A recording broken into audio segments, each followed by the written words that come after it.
Después de que Juan fue entregado, Jesús se marchó a Galilea a proclamar el Evangelio de Dios. Decía: «Se ha cumplido el tiempo y está cerca el reino de Dios. Convertíos y creed en el Evangelio».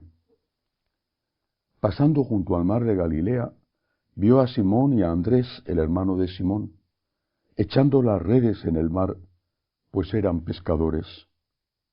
Jesús les dijo: «Venid en pos de mí, y os haré pescadores de hombres». Inmediatamente dejaron las redes y lo siguieron. Un poco más adelante vio a Santiago, el de Zebedeo, y a su hermano Juan, que estaban en la barca repasando las redes. A continuación los llamó. Dejaron a su padre Zebedeo en la barca con los jornaleros y se marcharon en pos de él. Palabra del Señor. Gloria a ti, Señor Jesús. Estamos empezando lo que se conoce en liturgia como el tiempo ordinario. Quizá no sea una palabra muy adecuada por su traducción al español. Diríamos el tiempo corriente, el tiempo normal. Ese tiempo que abarca casi todo el año hasta que empiece el Adviento, pero que tiene dentro momentos tan extraordinarios como la Cuaresma, la Semana Santa y después el tiempo de Pascua. Este tiempo está dedicado, aunque cada año tenga sus diferencias, pero está dedicado a meditar sobre la enseñanza de Jesús. Es la vida pública de Jesús la que vamos a ir contemplando. Veremos las parábolas, los milagros, también las controversias, las trampas que le ponían, todo aquello que sucedió en esos 3 maravillosos años que constituyeron la vida pública de nuestro Señor.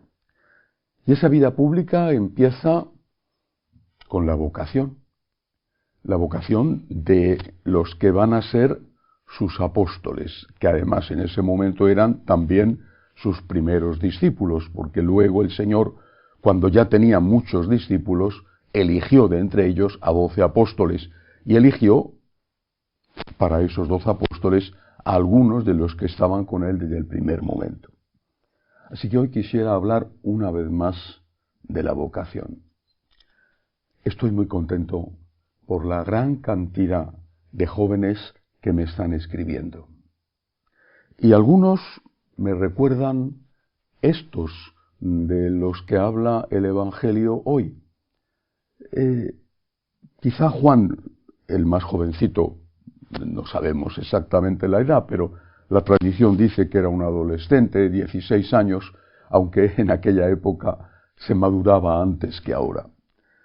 Pero quizá Juan todavía tenía, sin marcar excesivamente su futuro, pero los demás sí. Eran profesionales. Es decir, era gente con una cierta edad ya para la época. Por ejemplo, Simón Pedro estaba casado y según la tradición tenía una hija. Era gente que tenía su vida encarrilada, no digo su vida hecha, no eran ancianos, pero tenía su vida encarrilada, tenía unos proyectos de vida. Y eso precisamente es lo que le ofrecen al Señor, sus proyectos, o aquella parte ya iniciada de su vida. Simón y Andrés eran los dueños de su propio negocio, que no era un negocio en Wall Street, porque no existía Wall Street, pero era un pequeño negocio digno, honrado, que les daba de sobra para vivir. Mientras que todavía Santiago y Juan eran empleados del negocio de su padre, eran los hijos de la casa del dueño de la barca o de las barcas. Podríamos decir, usando un concepto nuestro, no de aquella época, que eran de la clase media. Esta gente tenía proyectos, tenía un trabajo, tenía un futuro. Lo deja todo por Jesús. Pedro, casado, se supone que enamorado de su esposa, y desde luego, si la tradición de que era padre se confirma, quería a su niña, también lo deja todo por Jesús. ¿Cuál es la primera enseñanza? No puedes pensar que no tienes vocación porque tienes proyectos. Cuando me encuentro con un joven que me dice, a mí me gustaría tener una familia, a mí me gustaría ser médico, a mí me gustaría... Los ideales y los proyectos generalmente son más color de rosa que la realidad, que es más color de gris. Tener sueños, tener ideales, tener proyectos no cuesta nada. Que esos sueños, ideales y proyectos se realicen es muy distinto. Pero estos tenían proyectos y ya realidades. Se encontraron algo y se encontraron a alguien que valía más. Algo. Ya no serás pescador de estos peces del lago, que por cierto tiene unas espinas que les hacen muy incómodos para comer. Ya no serás pescador de estos peces, vas a ser pescador de hombres. Se encontraron con alguien, y ese alguien llenó su vida, y la llenó ocupando los huecos que ni siquiera un matrimonio bueno, incluso una hija, como en el caso de San Pedro, podían llenar. Para estas personas, Dios llenaba su alma. Y merecía la pena correr el riesgo del fracaso, que al final pudo haber sido si no hubiera resucitado Cristo, merecía la pena con tal de seguir a ese Señor que llenaba su vida. Siempre he pensado que el alma es como una gran caja, es un ejemplo tonto, ¿verdad? Pero para entendernos, es como una gran caja, una caja en la cual puedes meter el trabajo, yendo bien el trabajo, yendo bien. Yo he sido un profesional que se ha sentido muy a gusto con su trabajo cuando he trabajado 13 años como periodista en el primer periódico de España y muchísimos años en la televisión española. Tu caja la llena el trabajo, un poquito llena la caja. Otra parte de la caja se llena con los afectos, cuando está constituida la familia, pero los afectos, digamos, los afectos de los amigos, de los padres, bueno, si hay novia, novio, los afectos. Bien. Otra parte quizás se llena con el ocio. Te gusta viajar, o te gusta la cultura, el arte, o te gusta ir al cine, tal. Bueno, cosas que van llenando la caja. Y cuando ya el mundo no te ofrece más o no puede ofrecerte más, si la caja está llena, estás satisfecho. Si tienes paz en tu interior, con tu trabajo, con tu familia, con tu ocio, entonces, evidentemente, no tienes vocación. Así, no tienes vocación. Y teniendo eso, te falta algo. Te falta alguien. Algo y alguien. Tienes que plantearte honestamente la vocación y tienes que hacerlo por Cristo, que te necesita, por los demás y por ti mismo. Si no te sientes lleno, es que solamente Cristo puede llenar tu alma.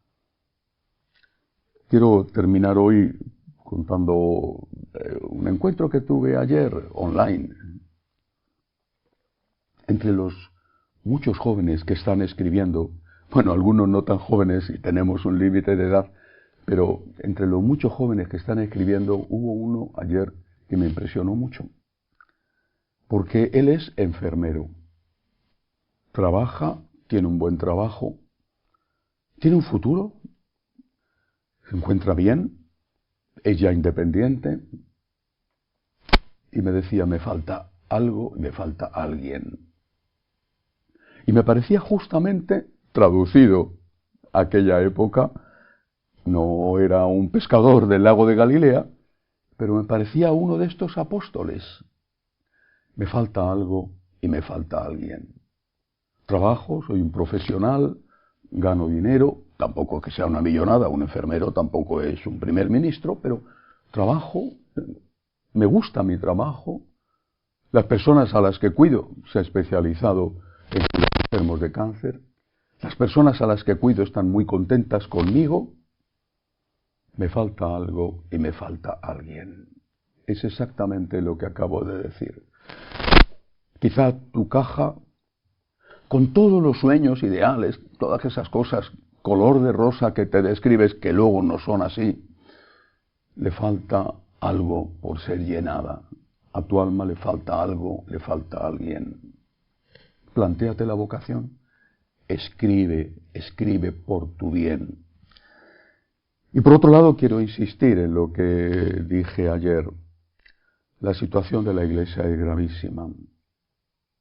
Más de lo que nos podemos imaginar y más de lo que saben los laicos. Pero no podemos estar quejándonos todo el tiempo. Lo que hay que hacer es hacer algo. Y por eso invito a las escuelas de agradecimiento, para tener una pequeña comunidad, un punto de referencia, para recibir formación. Si te hacen daño, defiéndete. Y defiéndete no con agresividad, no con violencia, no, defiéndete con espiritualidad. Defiéndete con formación, que no te engañen, para que así puedas transmitir la fe a tus hijos. De lo contrario, como acabo de decir con el tema de la vocación, si no dejas que Cristo llene el vacío que tienes en tu vida, será peor para ti. Y si no recibes la formación que puedes recibir, también será peor para ti y, por supuesto, peor también para otros que necesitarían recibir de ti esa formación. Que así sea.